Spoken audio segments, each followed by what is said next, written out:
Iya. Eh, Kembali lagi untuk materi yang akan kita fokuskan pada rancangan pembelajaran semester ini adalah penanganan fraktur pada ekstremitas bawah. Jadi bagaimana pilihan-pilihan pada penanganan fraktur pada ekstremitas bawah? Di mana untuk penanganan fraktur itu sendiri ya tindakannya bisa terbagi dua, secara garis besar terbagi dua, yaitu yang pertama tindakan yang non operatif atau tanpa operasi dan tindakan yang operatif. Nah, tindakan-tindakan non operatif ini adalah suatu tindakan-tindakan yang sebenarnya tidak diindikasikan untuk suatu tindakan operatif. Ya, misalnya fraktur tertutup dari ekstremitas bawah, contohnya fraktur pada tibia, fraktur pada foot ya, ankle and foot, atau juga pada fraktur pada ekstremitas atas pada femur atau proximal femur yang tidak mengalami suatu displacement. Pilihan non-operatif yang bisa kita lakukan di sini adalah pemasangan casting atau gips, kemudian pemasangan splinting atau bidai, dan biasanya kita lakukan pemasangan traksi. Nah, pada pemasangan traksi ini biasanya pada fraktur pada bagian tulang paha atau femur.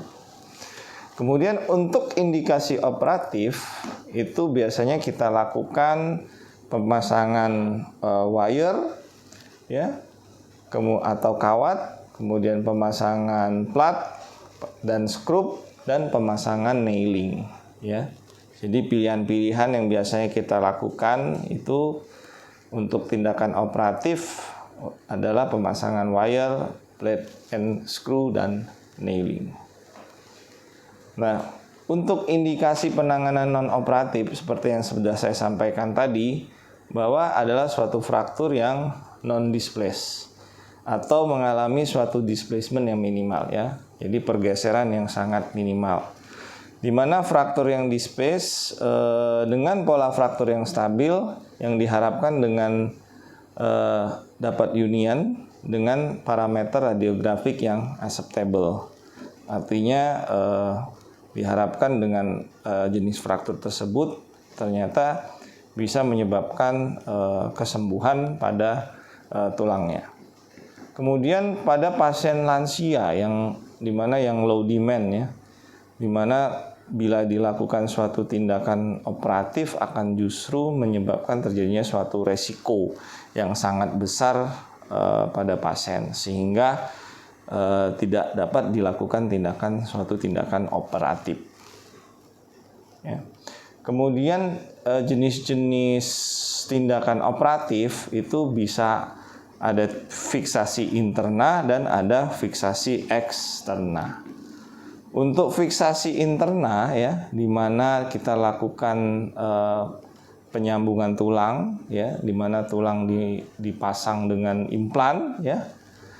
Itu indikasinya adalah fraktur yang tidak dapat dilakukan reduksi kecuali dengan operasi, fraktur yang tidak stabil dan rentan mengalami redisplace setelah direduksi, kemudian fraktur patologis di mana kelainan pada tulang dapat menghambat penyembuhan, dan atau suatu multiple fraktur di mana dapat mengurangi resiko komplikasi dan kegagalan multisistem organ ya. Nah, jenis-jenis fiksasi interna itu antara lain adalah pemasangan wire, pemasangan plate screw, dan pemasangan intramedullary nailing ya. Nah, kemudian fiksasi eksterna. Fiksasi eksterna ini adalah suatu pemasangan implan, namun implannya dipasang di luar ya. Artinya dengan menggunakan bar, kemudian dengan menggunakan sunscrew ya yang dimasukkan, namun tidak merusak soft tissue di dalamnya. Biasanya indikasi kita lakukan pemasangan fiksasi eksternal ini adalah pada fraktur terbuka ya, di mana terjadi kontaminasi yang sangat berat.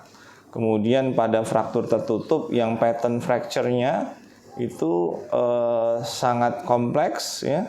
Kemudian disertai dengan kerusakan soft tissue yang sangat luas.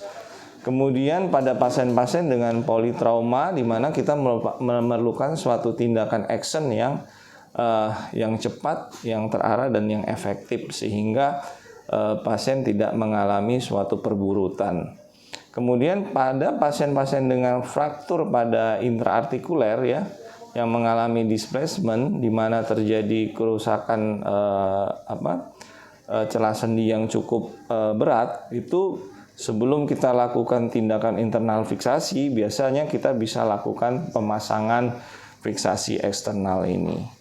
Sehingga keuntungan-keuntungan bila kita melakukan pemasangan fiksasi eksternal ini, itu pertama kerusakan pembuluh darahnya lebih minimal, kemudian dapat diaplikasikan dengan cepat pada situasi emergensi, dan penyesuaian reduksi fraktur dan stabilitas lebih cepat, dan teknik-tekniknya juga lebih sederhana. Nah, sehingga nanti diharapkan ya mahasiswa itu bisa menentukan kira-kira